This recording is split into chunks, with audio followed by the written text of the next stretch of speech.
من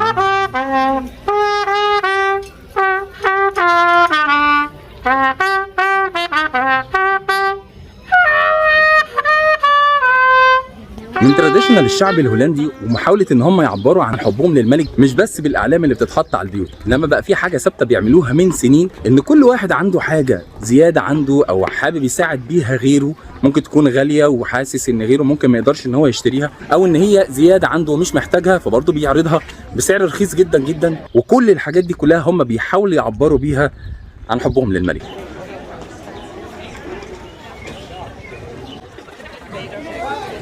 Niks aan, nee. Even de Lord of the Rings. Lekker munt, alle muziek zingen. Alles flikkert in mij aan.